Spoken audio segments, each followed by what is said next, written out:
هنا راديو الزمن الجميل. نعيد إليكم سحر الإذاعة ودفء الذكريات بصوت الزمن الجميل. استعدوا للاستمتاع بمسلسل إذاعي من كنوز الفن المصري الراقي. جهزوا ودانكم، الضحك جاي.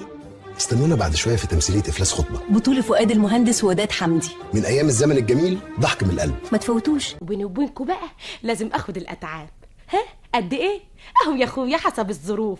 اصل والنبي ما طماعه، ما احبش الطمع. قول 10 جنيه، قول 20، اهو حسب الظروف والعدد يا اخويا في الليمون والتسهيل على الله.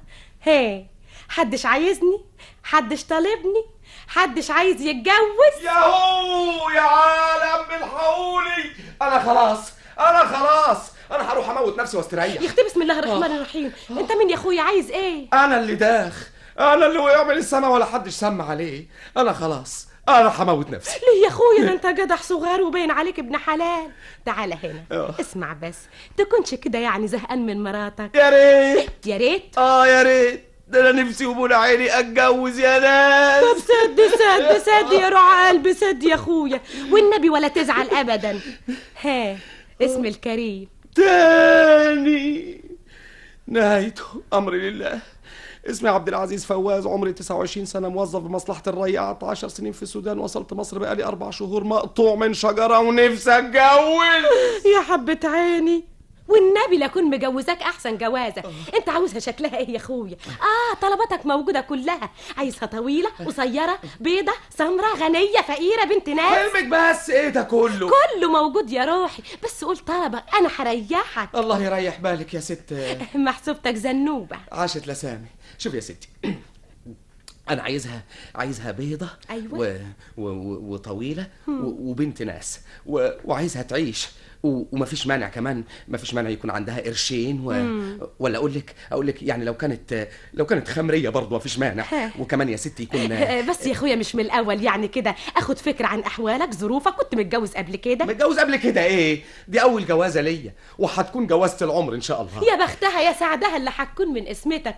ربنا يا اخويا يكملك بعقلك. بصراحه انا دخت 7 دخات يا ست زنوبه، شفت المر وانا بدور على عروسه. معلوم يا اخويا، امال احنا قاعدين هنا بنعمل ايه؟ احكي يا اخويا احكي. يا سلام، انا مش عارف ابدا حكايتي ازاي، ابداها منين مش عارف. القصد انا لما خدت دبلوم الصنايع واشتغلت 2 سنين في مصر، راحوا منقلني على تفتيش الري في السودان. قعدت كتير، 10 سنين. 10 سنين؟ يا ده عمري يا اخويا. لا، ما انا برضه حوشت قرشين كويسين ادفع منهم المهر ومصاريف الفرح واللازم منه، وجبت معايا شويه هدايا عاد. النبي حرسك. شويه ريش نعم مفيش كده، وتحف وسنفيل وجلد تعبان. حابس يا اخويا، مدد يا سيد الرفاعي مدد. وبعدين لما اتنقلت مصر يا ست زنوبه، ايوه يا اخويا، ما كانش ليا صاحب غير يسري. وطبعا انا فهمته اني عايز اتجوز، والراجل تعب معايا. يا ده انت باين عليك دخت قوي يا سي عبد العزيز. وكنت هقع كم مره لولا دعاء الوالدين. ولاد الحرام كتير. ايه اللي حصل؟ واحد زميلنا يا ستي في المصلحه عايز يجوز اخته، خلاني في يوم قاعد على القهوه بلعب معاه طاوله. يلا يا دش، يلا يا ولد. الدش ينفعك في الحر ده يا سي عبد العزيز. يا خساره جالك شيش بيش. وماله يا سي احمد؟ الاوين لسه في الطاوله، وعلى راي المثل الميدان واخره. لا انا واكل قبل منك، انا بس عايز بقى جهار ياك. العب الجهار. يا رب. دش يا سلام على اخر قشاط، كان هيروح عليك القيم. وما كانش الدش كان يبقى فيه فايده. لا انت اللي حظك كويس. لا، في حاجات يا سي احمد بقى بعد دختي وانا مش عارف اتلم على بنت الحلال يبقى حظي كويس. اسمع يا عبد العزيز يا اخويا. نعم. انت جدع ابن حلال ومستقيم. وانا خلي بالك كنت بختبرك من بعيد لبعيد. احسن تكون خمرجي ومرتي تكون من الجماعه اللي وليه كده؟ انا عندي طلبك يا عبد العزيز، بس ربنا يوفق. مين؟ الحقني. صبرك. شوف الصورة دي الأول. وريني. الله، دي فيها شبه منك. جميلة يا أحمد أفندي. دي تبقى أختي. أختك؟ إيه رأيك تيجي تزورنا يوم الجمعة الجاية وتتعرف، يمكن يكون فيه نصيب. والله يا أحمد أفندي، أنا ليا الشرف، لكن ما أقدرش أدخل بيوت علشان ما يبقاش فيها إحراج. ولا إحراج ولا حاجة، الجواز اسمه ونصيب. معلش سامحني يا أحمد أفندي. طيب اسمع يا عبد العزيز. نعم. انا عندي فكره. الحقني.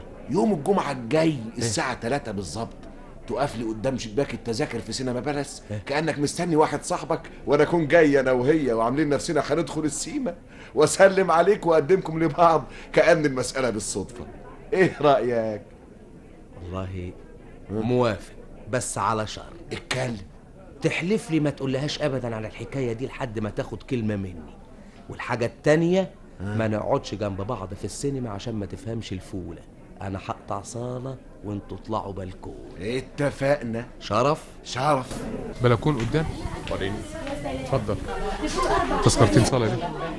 طب تاخد واحدة؟ بلكون قدام خالص. استاذ عبد العزيز، اهلا وسهلا. ايه المصادفه السعيده دي؟ فين يا راجل من زمان؟ يا سلام، سنه ما شفتكش. اهلا وسهلا احمد افندي، والله ما تاخذنيش، مشاغل الدنيا. تعالي يا نفيسه، تعالي يا ماما. اسمحوا لي اقدم لكم الاستاذ عبد العزيز فواز، الموظف في مصلحه الري. نفيسه اختي ماما. اهلا وسهلا ست هانم، فرصه سعيده خالص يا فندم. ازيك يا انسه نفيسه؟ الله يسلمك. ايه؟ اهلا وسهلا. انت داخل معنا السينما؟ ايوه يا فندم، ده من حسن حظي. ده من حسن حظنا احنا يا ابني. احنا حصل لنا الشرف. روح يا احمد اقطع التذاكر. انا قطعت. طب يلا بينا، ما دام الاستاذ عبد العزيز قطع لنا التذاكر تسكن بند. لا اصل انا قطعت تذكره صاله، اصل ما كنتش عارف. ايوه يا ماما ما يعرفش، قصدي هيعرف ازاي اننا جايين السينما. عبد العزيز هات تذكرتك عشان اخد نمر جنبها. احمد اسمع، احنا قلنا كلمه شرف يعني كلمه شرف. انتم بلكون وانا في الصاله. ايه رايك؟ مش وقته. طمني. حط ببطنك بطيخه صيفي. نفيسه بنت كويسه وحلوه وربنا يسعدها، دي زي اختي تمام. عن اذنكم. من فضلك يا عيني بقى لقيتها خنفة يا اخويا. يا ترى كانت زي الصورة؟ اسكت، اصل الصور دي بيجرى فيها ملاعب كتير. لقيتها اكبر من الصوره يجي ب20 سنه. مش قلت لك يا روح قلبي اسأل مجرب ولا تسأل طبيب؟ احنا بقى عندنا الصور هنا بتتغير سنة بسنة، وكل صورة مكتوب عليها سنة تصويرها واليوم والتاريخ. امال يا اخويا شغل على اصله. يا ما سمعت كلام. لا كلام عن كلام يفترق. الميه تكدب الغطاس. خلاص اما نشوف مين هيغرق التاني. لشوشته. الا انت عارف اتعابي؟ انا تحت امرك. 5 خمسات. ما يغلوش عليكي، والغالي تمنه فيه. لسانك بينقط شهد يا الجدع، وجيبي بينقط فلوس يا ست زنوب. النبي لا جوزك وريح قلبك يا سي عبد العزيز يا ابن فواز. لا يا اخويا انا قصدي لا بلاش الامهات في الحاجات دي. ربنا يكملك بعقلك يا الجدع. ها هتيجي امتى بقى عشان تشوف الصور؟ خير البر عاجله، بكره ان شاء الله. فين؟ في بيتي يا اخويا، العنوان اهو. ضرب الجنينه عطفة عبد الخالق. ايه رأيك في الصورة دي؟ شوفها كويس بس، ده انا بقالي ساعتين بوريك صور. بس هي دي ايه؟ هي دي يا ست زنوبة. يا سلام، عينيها، شفايفها، مناخيرها قد كده ويدي. يا سلام. مين دي؟ ابوها اسمه ايه؟ امها اسمها ايه؟ صبرك يا مسكين صبرك. هي نمرة كام عندك؟ 17. 17 اي 17. ايوه في الاجنده، استنى يا اخويا. 17 خديجة محمد السرياوسي. خد انت اقرا بقى، خد وريني. خديجة محمد السرياوسي، سن 19 سنة. اسم الله عليك يا عيني. يا امل. 80 فدانة عن ابوها. الله، تورث لما يموت جدها 3 بيوت في دمنهور. يا سلام، عشان تعرف نلحقها دي. بس فين عنوانها والنبي استاذ؟ لا يا حادق، العنوان هنا في دماغي مكتبوش ابدا. ليه بقى؟ اصل بقى يا اخويا فيه وانت الصادق كده زبون ينقر العنوان ويطير لوحده، يقوم الاتعاب تروح عليا. عيب، دي شغلانه الفاميليا من زمان. يا سلام على شكلها، يا سلام على عودها، مش زي اللي انا شفتها النهارده. النهارده؟ انت شفت حاجه النهارده؟ ايوه يا ستي، واحد جابها لي، خليل افندي بتاع البوسطه. تصوري، وحشه وكوده وزي حته الخشبه المحروقه. اعوذ بالله، هو انا شكلي وحش كده؟ تستاهل. ايه استاهل؟ ما انت مدوخ نفسك بايديك. يا اخويا انت مش مصدق ان انا هجوزك وانا اعنشك واخليك ما تحملش للدنيا هم؟ لا مصدق. امال يعني عامل لي فالح ونازل لي في مقابلات وترتيبات ما يكونش وأبصر إيه؟ عندك فكر، اتعابك محفوظه سواء انت اللي جوزتيني او انا لقيت جوازه من بره. والنبي ومن نبى النبي ما حد مجوزك غيري. ليه هو انا عاجزه يا اخويا؟ ده انا زنوبه اسال عليا الحته. بالك يا سعبده؟ نعم. السنه اللي فاتت مجوزه 18 عريس و13 عروس وعايشين هناك يا سعبده سمنه على عسل. ده انت على كده مريشه يا ست زنوبه. يا اخويا بلاش السيره دي والنبي احسن دم بيتقلب. خلينا كده في جوازه. قلت ايه؟ اروح اكلم لك الجماعه دول؟ نمرة 17 خديجة السرياوس. خلاص ولا يكون عندك فكر، من بدري لا اكون رايحه لهم وان شاء الله هتكون من اسمتك. بقى كده يا ست زنوبه. الهي وانت جاي بشرك بالخير يا ست زنوبه. او النبي يا اختي وبالك يا استهاني وارث من امه 80 فدان ولما جده هيموت. جده لسه حي؟ يبقى شاب صغير. يا سلام يا فرحتي يا فرحتي يا بختك يا بختك يا بنتي يا ساميه. يعوض صبرك خير. امال يا ست هاني لما جده هيموت هيورث 3 بيوت في دمنهور. وقال لك ايه عليها؟ اسكتي. مالك ساكته ليه يا ساميه؟ ما تتكلمي يا بنتي. اتكلم اقول ايه يا ماما؟ اتكلمي يا اختي وارقصي على ساعدك، ده لما شاف صورتك بقى هيتجنن كده. ما هو كل عريس كده لغايه لما يعرف اننا لا ورانا ولا قدامنا غير حته الوقف اللي لهم 120 مستحق يحط ديله في اسنانه ويدفع. لا يا اختي من جهه كده اطمني، ده لا سأل ولا طقس. يا استهانم يا حبيبتي، الراجل المقتدر عايز واحده تريح باله. ما يهمهوش الحاجات دي ابدا، يقول لك الفلوس مش كل حاجه. طيب بقى ما تخليه يشرف. امتى يا حبيبتي؟ اي يوم يعجبك في الاسبوع الجاي، بس بقى يا حبيبتي يكون الساعه 6 7 كده مش اكتر. النبي يكون من نصيبك يا ساميه يا بنت نفوسه. ان شاء الله. النهايه يا استهانم. اقعدوا بالعافيه دلوقتي، بعد بكره هكون عندكم ان شاء الله. اهلا وسهلا اهلا وسهلا. ده احنا زرنا النبي. الله يبارك فيك يا استهانم. دي فرصه سعيده خالص يا فندم. احنا نشكر الست زنوبه اللي عرفتنا بحضرتك. امال يا اختي فين العروسه؟ اهي جايه يا ست زنوبه. مش لازم يا اختي تجيبي القهوه؟ وعلى ايه التعب ده؟ والله ما فيش لزوم. ايه اقل من فنجان قهوه؟ والنبي ده احنا كان حقنا فرشنا لك الارض رمله.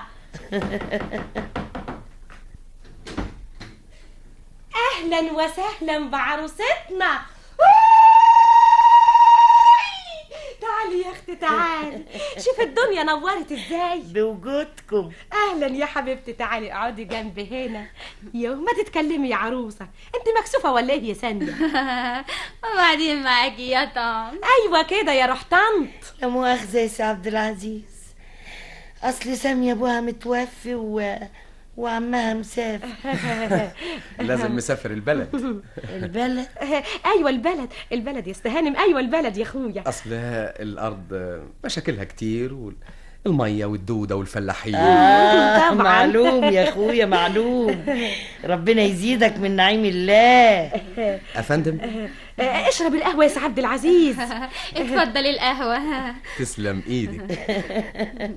والنبي زي ما قالت الست زنوبه، جدع امير وابن حلال. قوي قوي يا اختي. اخلاق وكمال ومال. الله يخليك يا استهانم. زنوبه. نعم. حكاية مال وكمال يكونوش فاكريني. حضرتك بتسافر البلد كل قد ايه؟ بلد ايه؟ ده منهور يا حبيبي عشان تراعي ارضك. حاكم بقى اما اقول لك ما يحرس الملل لاصحابه. ايوه صحيح. الجماعة المزارعين ساعات يلعبوا كده بديلهم انتوا بتأجروا الفدان بكام؟ الفدان؟ يا اخويا الفدان بنأجره بكام يا سامية؟ ايوه بنأجره بكام يا ماما؟ بنأجره بكام؟ ما هو يا اخويا بقى عمها هو اللي بيشوف الحاجات دي وبياخد باله من الحاجات دي كلها. طبعا يا اختي طبعا. وانت النبي حرصك بقى قول لي. نعم. بتأجر بكام؟ والله انا ما بأجرش، انا موظف. لا انا اقصد بتأجر للفلاحين. الفلاحين. انا اصلي في يعني بلاش يا ماما الكلام في الموضوع ده يا يسلم ماما. بقك يا عروستنا يا حلوه. ايوه يا حبيبتي يسلم بقك. ما بلاش وجع دماغ بقى يا اخواتي. قهوه دايما. يدوم حياتك. شربت القهوه يا اخويا؟ يلا بينا بقى. فعلا نستأذن احسن الوقت اتأخر قوي. ما لسه بدري والنبي ناكل لقمة مع بعض. لا معلش يا استهانم، انا حابة افوت على حضرتكم بعد كده. مع السلامة. انستم وشرفتم. مع السلامة. والنبي يا بنتي ما انا عارفة ايه اللخبطة دي. مع السلامة. مع السلامة يا جماعة. ها ايه رأيك بقى؟ مش زي القمر والنبي؟ استني لما نروح البيت نتكلم. تاكسي تاكسي.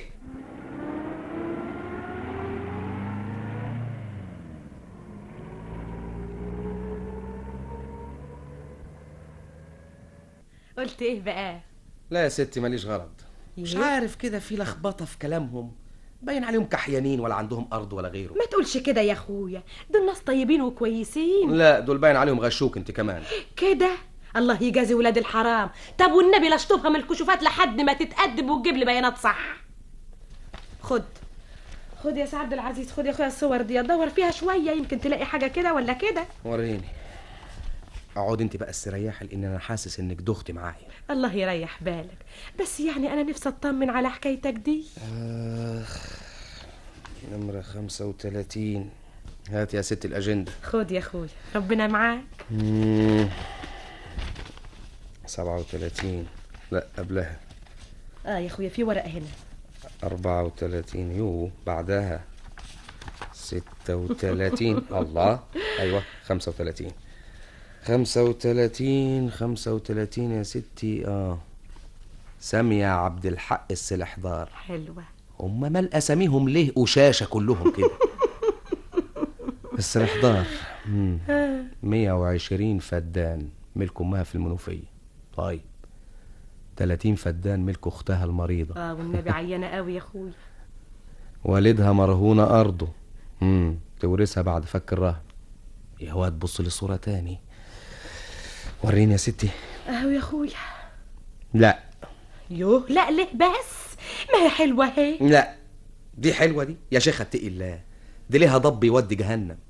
نشوف نمرة 36. حاضر. اسمها قبل صورتها. وريني. أزهار شكري عبد الموجود. طيب حلو الاسم ده بقى. مش بطال ماشي. 480 سهم في شركة المباني يا عيني. 250 سهم في شركات مختلفة. كويس. 1200 جنيه في صندوق التوفير. مفيش كده. والله. نشوف بقى صورتها. حاضر. وريني. صورتها هي يا سيدي. استنى قبل. كام يا سيدي؟ كام نمرة 36. 36 عندك. وريني. اهو. مش بطالة. ممكن نزورها؟ ممكن ايه؟ بتقول ايه يا سي عبد العزيز؟ فوق لنفسك شويه. ده انت عريس لقطه واحسنها واحده تتمناك. ده اعظم بيت يا حبيبي يتفتح لك على وسعه. ده باب الحاره يفوت الجمل. اسمع. خلي الحكايه دي عليا انا، والنبي يا شيخ لاكون مجوزاك قبل الشهر ده ما يخلص.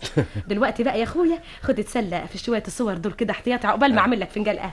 يا فوزيه. الله اعملوا له فنجان قهوه يا بنتي يا فوزيه. ليه بس يا ست زنوبه وعلى ايه قهوه؟ ايه يا اخويا انت مش بتعجبك قهوتنا؟ هو انا بقيت استطعم القهوه اللي هنا؟ هو بق الميه بيهنالي الا من قله ست زنوبه. تسلم يا سي عبد العزيز. الله مالك زعلت كده ليه؟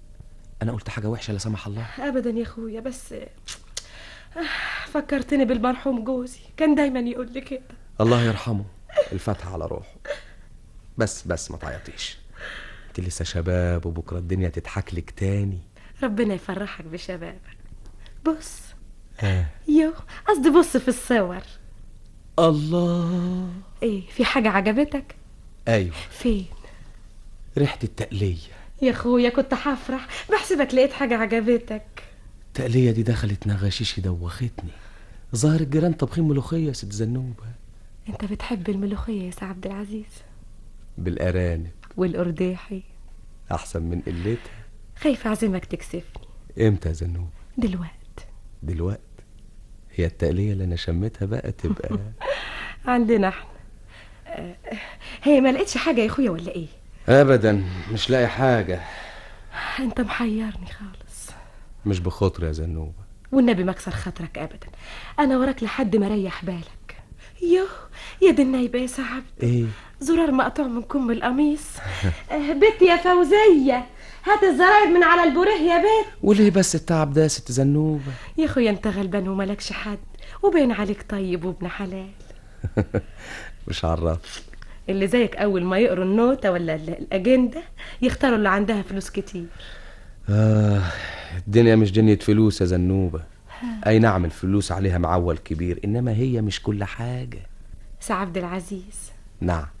والنبي يا سي عبد العزيز لو كان عندك شوية هدوم عايزة تتخيط ولا تتغسل ابقى هاتهم لي. متشكر يا زنوبة. ناكل بقى لقمة مع بعض وهي لقمة هنية تكفي 100، خصوصا اذا كانت ملوخية.